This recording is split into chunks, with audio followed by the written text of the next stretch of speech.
Olá, muito bom dia investidor, bom dia investidora. Eu sou Felipe Nascimento e esse é o BNC Free Market. Aqui você fica por dentro de todas as notícias que vão impactar os mercados no Brasil e no mundo. Muita informação, muita análise para você fazer bons negócios ao longo dessa sexta-feira. Hoje é dia 16 de julho de 2021.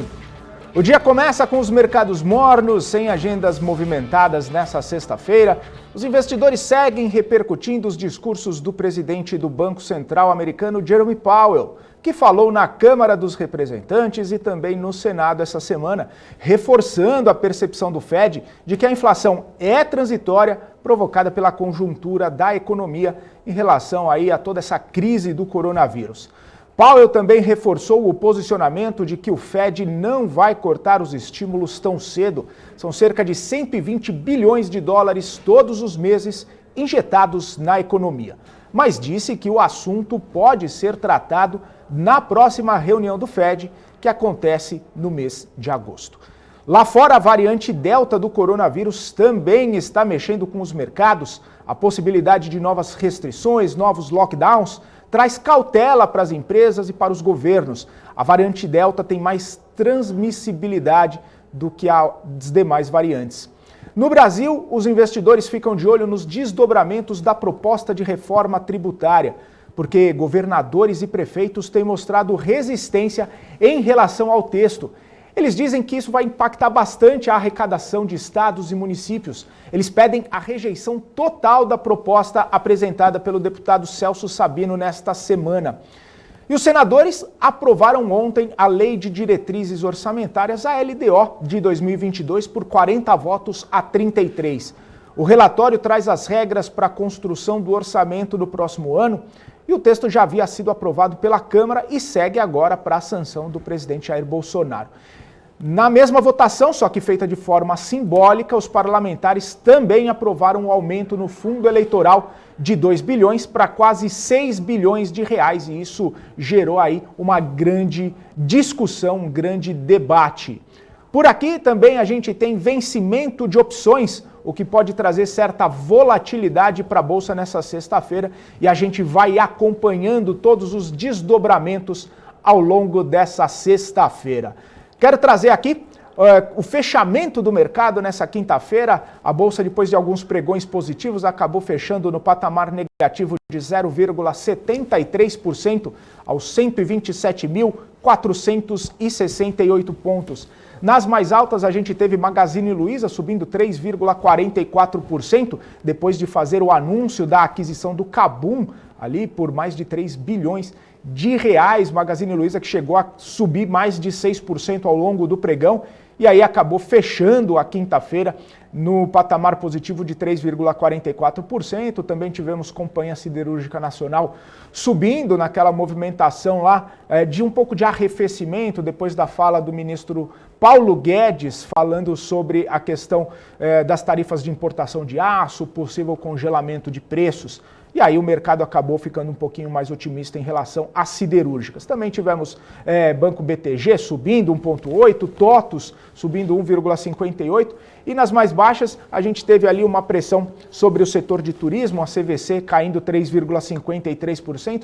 Ainda nessa questão da variante Delta, ainda nessa questão de novas restrições, mesmo que aqui no Brasil a vacinação esteja avançando, a vacinação esteja sendo um pouco mais adiantada, o setor de turismo ainda segue impactado com essa questão das novas variantes. Depois tivemos Pão de Açúcar caindo também, Sul América, e lojas americanas caindo 2,46%. Esse foi o fechamento de ontem.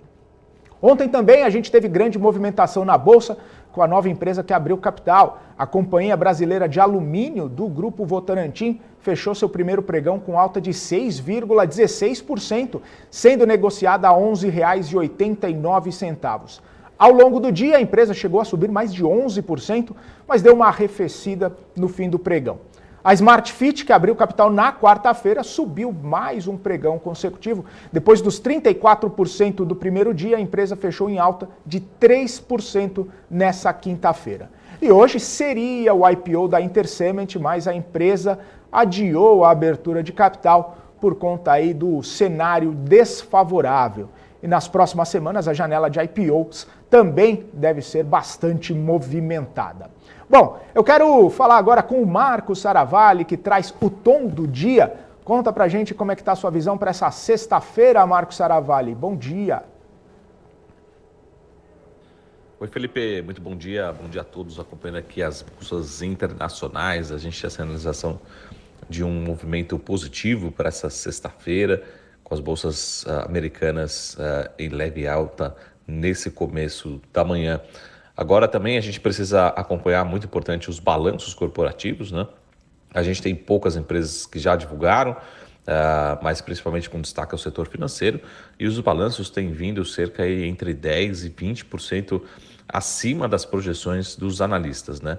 Mas a reação das ações não tem sido tão positiva assim, mas o importante é que os números têm vindo bons, né, fortes e acima das projeções, né, mostrando que a gente pode ter revisões para cima das expectativas para os próximos 6 meses, para não só para as ações, mas também para o S&P 500, para a Bolsa Americana, né? Por aqui a gente lembra que a gente tem recesso agora em Brasília, né? Deixando um pouco as expectativas das reformas somente para o retorno, né? Para o mês de agosto, mas também a gente começa a intensificar já a partir da semana que vem, mas principalmente no começo de agosto também, a temporada de balanços por aqui, tá? As commodities vêm com bom comportamento nessa sexta-feira, então a gente deve ter uma reação positiva, esperamos ter uma reação positiva também no nosso Ibovespa, tá bom? Então esses são os nossos principais indicadores. Lembrando que hoje, segundo a nova metodologia aí da B3, a gente também tem vencimento de opções aqui na B3, tá? Isso é muito importante aí também para quem opera esses derivativos, tá bom? Então esses são os principais indicadores dessa sexta-feira, 16 de julho de 2021. O Banco do Japão reduziu nessa sexta-feira sua expectativa para o PIB real de 2021, dos 4% previstos em abril para 3,8%. O Banco do Japão também manteve a meta da curva de rendimentos do título de curto prazo do governo em menos 0,1% e para os títulos com vencimento em 10 anos, 0%. Vamos ver agora como estão as bolsas na Ásia, como fecharam as bolsas asiáticas nessa sexta-feira. Na China, Xangai fechou em queda aí de 0,71%. O índice Nikkei em Tóquio caiu 0,98% e Hong Kong fechou estável ali, com uma ligeira alta de 0,03%. Essas são as bolsas asiáticas. E agora cedo foram divulgados alguns indicadores na zona do euro. O CPI final desacelera para 1,9% em junho na base anual e na comparação com o mês de maio, o CPI de junho subiu 0,3%. Todos os números, tanto na comparação anual quanto na comparação do mês anterior, vieram dentro da expectativa. As exportações caíram 1,5% em maio em relação a abril, e as exportações no mesmo período subiram 0,7% lá na zona do euro. Vamos dar uma olhada como as bolsas europeias estão reagindo a esses indicadores, a todas essas questões também, reação à variante Delta. Temos FTSE no Reino Unido subindo 0,23%, CAC na França caindo 0,56%, DAX na Alemanha caindo 0,10% e o índice Eurostoxx caindo 0,2%. Nos Estados Unidos, as bolsas operam em leve alta, o S&P subindo 0,18%, o Dow Jones Futuro subindo 0,13% e a Nasdaq Futuro subindo 0,2% também. Agora o Marco Saravalli traz para a gente o gráfico do dia com o fluxo de investimentos em ações em todo o mundo. Conta para a gente essa movimentação, Marco. Aqui no nosso gráfico do dia a gente tem o fluxo de entrada, né? Entradas e saídas para equities ao redor do mundo, né? Nos investimentos em ações. A gente consegue ver que ainda ele é positivo, então essa é a notícia boa, mas marginalmente a gente vem caindo a intensidade, né, de novas entradas, né? Então a gente teve entrada muito forte ali no período de janeiro até abril desse ano, mas agora recentemente as novas entradas têm sido cada vez menores, tá? Tem um outro estudo estatístico desde 1950, mostra que as 2 melhores semanas, né, de desempenho do S&P 500 ficam concentradas nas 2 primeiras semanas de julho, tá bom? Então a gente precisa entender se a gente poderia ter até alguma saída de recursos, o que talvez poderia levar a alguma realização de lucros no S&P 500. Tá? Por hora continua positivo, mas as entradas marginais têm sido cada vez menores. Tá? Essa tem sido a tendência nos últimos 2, 3 meses. Tá bom? Então é importante acompanhar esse movimento de fluxo para entender até o desempenho aí no curto e médio prazo do S&P 500 e das demais bolsas ao redor do mundo. Tá bom? Então esse foi o nosso gráfico do dia desse 16 de julho de 2021. Tenham a todos uma ótima sexta-feira e um ótimo final de semana. A gente se vê em breve. Até mais. Tchau. Vamos então agora aos destaques corporativos dessa sexta-feira. As construtoras seguem divulgando suas prévias operacionais. A EZTEC somou lançamentos de 927 milhões de reais no segundo trimestre. A MRV anunciou que os lançamentos somaram 2,4 bilhões de reais, uma alta de 5,4% na comparação com o ano anterior. Já a Tenda lançou 20 empreendimentos no período, no valor de 986 milhões de reais, um crescimento aí de 56% na comparação anual. A Cruzeiro do Sul Educacional anunciou a compra da instituição universitária Moura Lacerda. O valor da transação foi de 54 milhões de reais e o valor vai ser pago pela Cruzeiro do Sul em 5 anos. A Duratex anunciou a mudança de nome para Dexco. O novo ticker na bolsa vai ser DXCO3. A empresa também divulgou um plano de investimentos para o período de 2021 até 2025 e o total investido pela empresa nesse período vai ser de 2,5 bilhões de reais. A Melius precificou seu follow-on a R$ 57 por ação. A empresa levantou 427 milhões de reais com essa distribuição.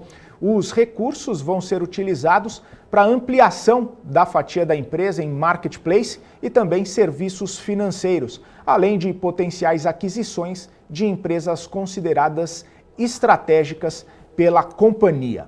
Bom, eu quero dar uma olhadinha aqui no nosso chat, quem está nos acompanhando hoje, quem está deixando o seu bom dia aqui pra gente no nosso portal bmcnews.com.br. O Alexandre Seiber falando bom dia, Felipe, sextamos, ótimo final de semana, bons negócios para você também, bons negócios para o Elcio Santos, para Maria Helena de Oliveira, para Karen Kaxur. Sextou, Karen, bom dia para você, ótima sexta. Para o Rômulo Saavedra, ótimos trades para todos nós. Também o Anderson Rodrigues, todo mundo por aqui, todo mundo deixando o seu bom dia, muito obrigado. Eu quero fazer só um lembrete a todo mundo. Quem está acompanhando a gente ainda não nos segue nas redes sociais, falta pouca gente para a gente completar lá 16 mil seguidores no nosso Instagram. Então, por favor, se você ainda não segue a gente lá no Instagram, @bmc.news, por favor, acompanhe a gente, sempre tem notícias, a gente sempre está fazendo live de fechamento do mercado, enfim, tem uma programação bastante específica lá também, sempre falando do mercado financeiro, sempre trazendo informação que gera valor para vocês que estão aqui com a gente. Bom, eu quero chamar agora então o Guga Almeida, que está aqui com a gente, o Guga Almeida, como todos os dias, conosco aqui no BMC Pre-Market. Bom dia, Guga, bem-vindo mais uma vez aqui conosco. Bom dia, Felipe. Bom dia, pessoal. Tudo bem? Sextou, né? Mais uma semana encerrando, uma semana um pouco mais cautelosa aqui no nosso índice, apesar de ainda estar no positivo. Só que nós temos hoje vencimento de opções e isso tende a, pelo menos até meio-dia, deixar os mercados mais travados. Somando com que é sexta-feira, né? Vamos ver aí como é que vai ser o comportamento do nosso mercado no dia de hoje, só que eu estou sem grandes expectativas, vamos assim dizer, por um movimento mais acentuado no dia de hoje, né? Eu acho que vai ser um dia mais estratégico, né? E aqueles investidores que ainda não estão posicionados, né? Eu acho que vale a pena na parte da tarde dar uma olhada, né? Quem ainda não se animou a entrar no mercado de ações, ficar, né, acompanhando, dando uma olhada para ver se não tem alguma oportunidade para entrar. A gente estava falando aí um dia morno, uma agenda sem muitas novidades, sem muitos indicadores aí importantes saindo, né? Mas com o vencimento de opções. Então talvez isso possa trazer alguma volatilidade, como você disse. Você podia dar uma olhadinha nas suas projeções aí para essa sexta-feira, mesmo com a agenda meio morna, né, Guga? A gente podia ver aí quais são as suas previsões, quais são as suas perspectivas para a Bolsa aí nesse momento. Vamos lá então, deixa eu compartilhar aqui com vocês minha tela, para que a gente possa analisar juntos. Olha aqui, devem estar vendo o meu gráfico, beleza? Olha só, o que aconteceu no dia de ontem, né, Felipe? Nós tínhamos ali uma projeção de que o mercado poderia chegar até 129.600, acabou que faltou um pouquinho de força, nossa máxima de ontem foi 129.485, tá? Então faltou um pouquinho de energia, e aí depois desencadeou todo um processo de ajuste, todo um processo de correção.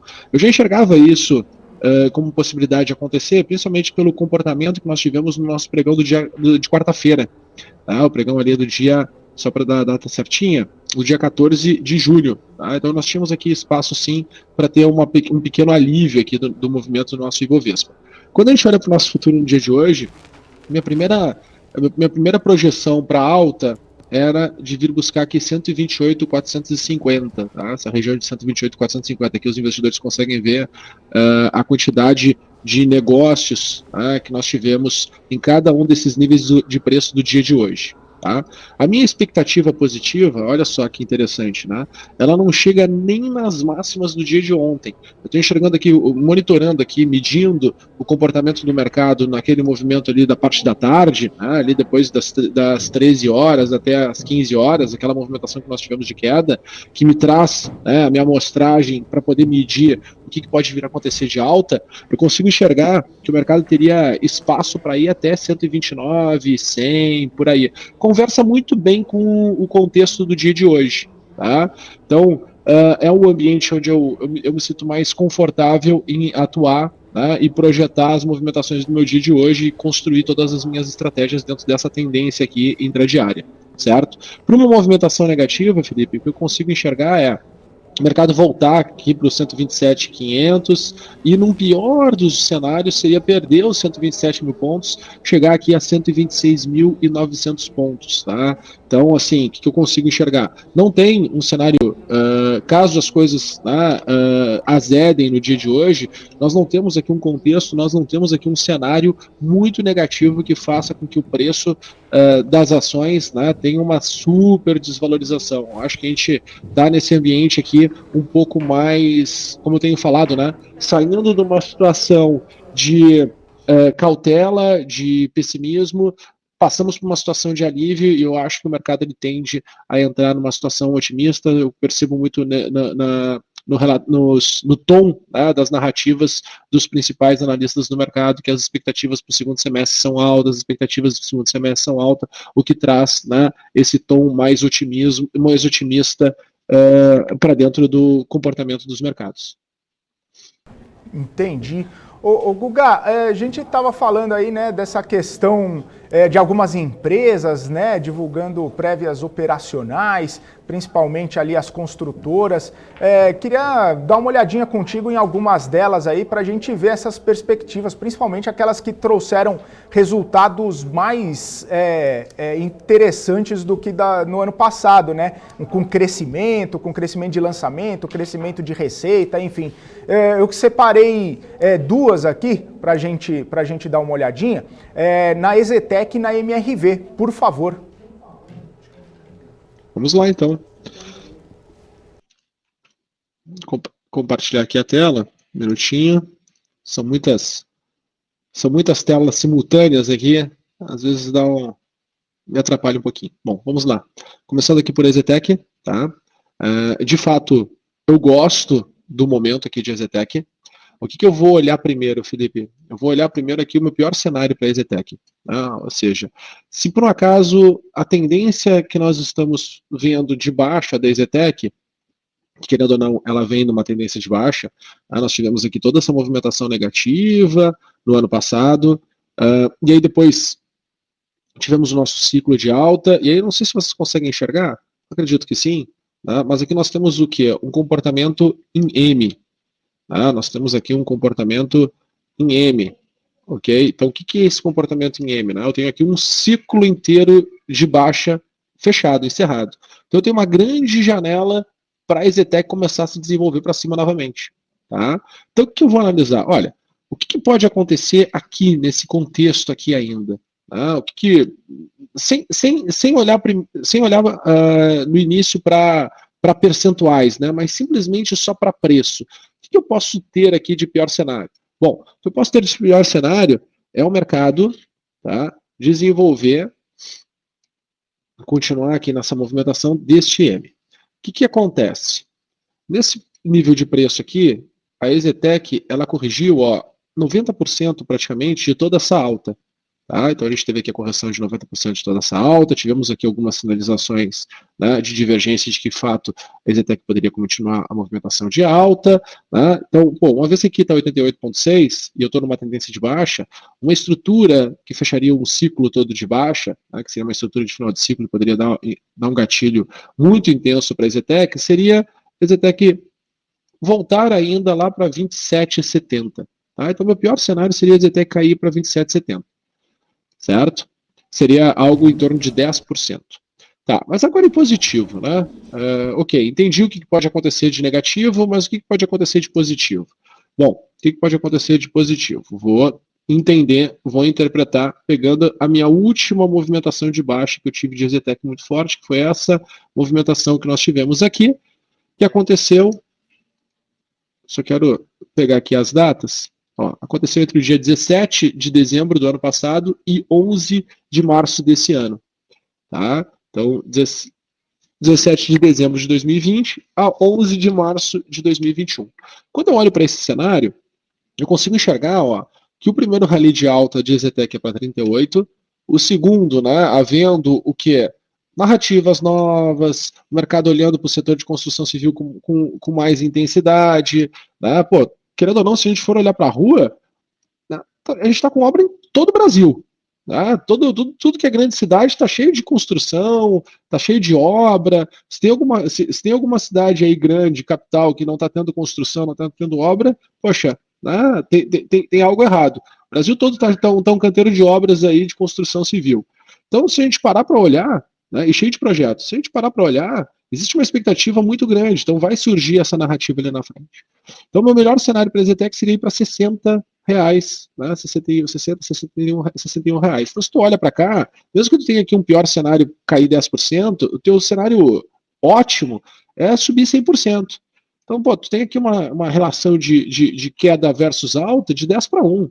Tá? É algo interessante, é algo positivo. Tá? Então, só aqui para o pessoal entender o movimento de EZTEC. Agora, o movimento de MRV, né, o que eu tenho aqui em MRV é algo parecido, é algo semelhante. Tá? Eu já estava traçado aqui, é uma das que eu estou acompanhando, certo? A gente está aqui em 16,50, tem espaço para andar tranquilamente para até R$24, certo? Eu tenho um pouquinho de receio ali quando ela chegar em 21,70 por aí. E o meu pior cenário em MRV, só para que a gente possa, né, enxergar os dois lados da moeda, é voltar aqui para a região de R$15. Tá? Então a gente está em 16,50, eu tenho aqui para R$15 em torno também de 10%, mas para cima aqui tem de 30% a 44%. Né? Então também tu consegue, é legal, utilizando a geometria comportamental e a leitura do ciclo dos mercados, para tentar entender para onde a gente pode ter uma tendência de alta, uma tendência de baixa. Legal porque a gente consegue fazer essa medição, né, Felipe, sobre a questão da assimetria do mercado em um determinado momento. E aí o investidor consegue fazer melhor as suas estratégias, né? Consegue traçar melhor as suas estratégias. Entendi.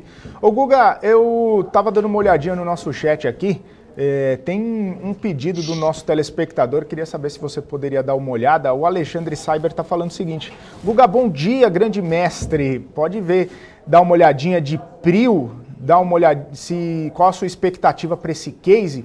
A gente estava vendo aí toda essa questão, né, de petróleo, se o petróleo sobe, se o petróleo desce, a questão da OPEP+, lá, e PRIO acabou divulgando algumas informações importantes, né, sobre as questões dos campos lá, de Uahu, também de Tubarão Martelo, enfim, uma série de campos lá. E se você puder dar uma olhadinha na empresa aí, ver suas perspectivas no gráfico, nosso telespectador vai ficar muito contente aqui contigo. Legal. Eu adoro ver números, né? Assim, números do mercado, comportamento do preço, como está a resposta do mercado em cada um dos contextos, para conseguir criar histórias, criar narrativas e potencializar, né, a minha exposição ao longo do tempo.